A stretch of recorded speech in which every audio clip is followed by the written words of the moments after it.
अपनी 12 साल की बेटी मुनिया और सास शकुंतला के साथ रहा करती थी।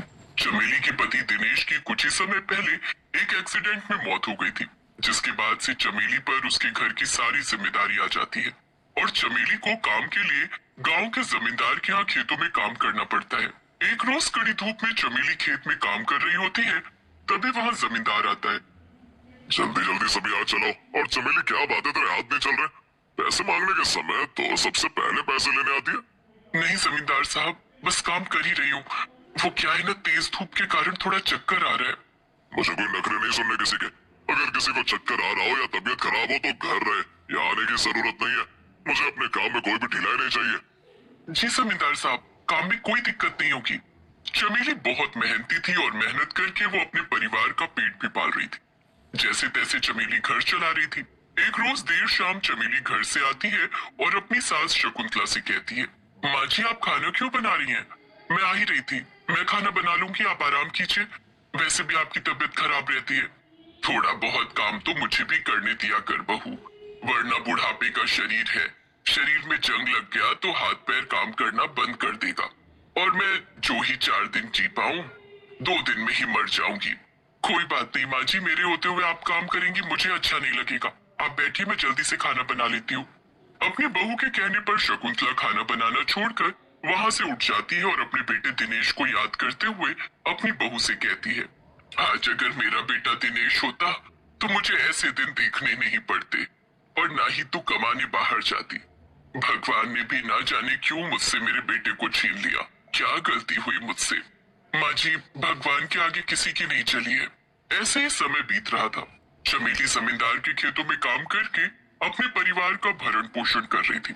लेकिन एक रोज जब चमेली पूरे दिन काम करने के बाद देर शाम जमींदार से पैसे मांगने जाती है, तो जमींदार चमेली से कहता है, अरे तुझे पैसों की क्या जरूरत?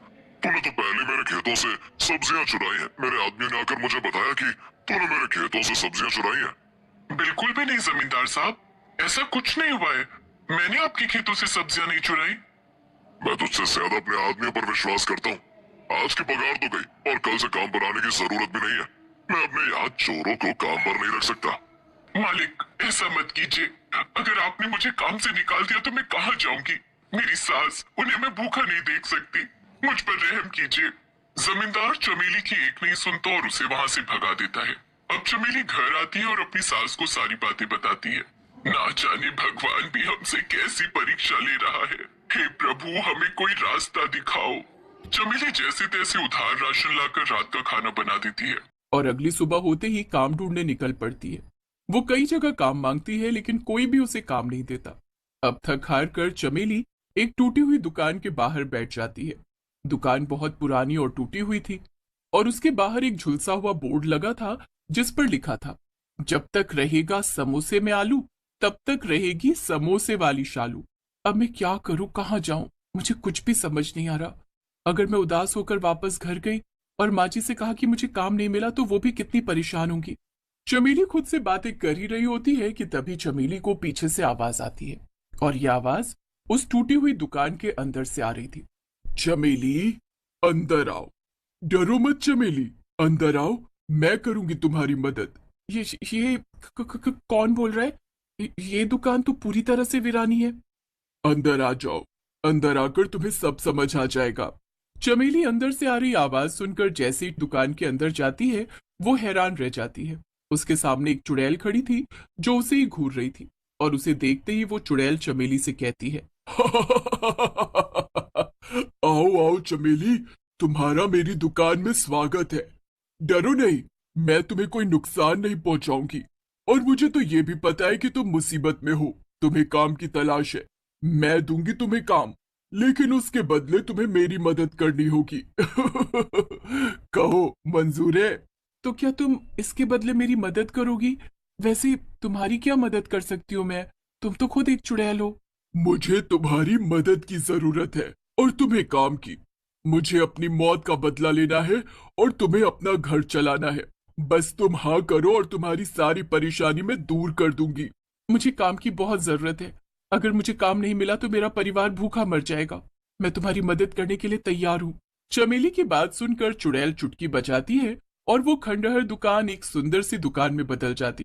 सामने एक बोर्ड और बोर्ड पर लिखा होता है, एक बार वड़ा पाव खाओ और बार बार आओ।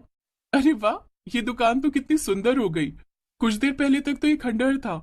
तुम्हारा बहुत बहुत शुक्रिया, लेकिन क्या मैं यहाँ वड़ा पाव बेचा करूंगी? तुम बस बाहर खड़ी रहकर वड़ा पाव बेचा करना और मैं अंदर से तुम्हें वड़ा पाव तैयार करके देती रहूंगी। अब चुड़ैल चमेली को वड़ा पाव तैयार करके देती और चमेली उसे बेचती। और गांव के लोगों को जब पता चलता है कि चमेली ने वड़ा पाव की दुकान लगाई है, तो गांव के लोग चमेली के हाथों का वड़ा पाव खाने पहुंचते हैं और हर कोई वड़ा पाव खाकर चमेली की खूब तारीफ करता। चुड़ैल जो कि दुकान के अंदर बैठी वड़ा पाव बना रही थी, वो मन ही मन उस औरत की बात सुनकर खुश हो रही थी। और वो चुड़ैल भी खुश होते हुए खुद से कहती है, एक समय था जब मेरी समोसे की दुकान पर लोगों की भीड़ लगी रहती थी, लेकिन जलन के मारे लोगों ने मेरी दुकान में आग लगा दी। मैं किसी को नहीं छोड़ूंगी, किसी को नहीं छोड़ूंगी। चमेली को वड़ा पाव की दुकान लगाए हुए 15-20 दिन बीत जाते हैं और वो वड़ा पाव की दुकान से अच्छा खासा कमाने भी लगती है और अपना घर भी चला रही होती है।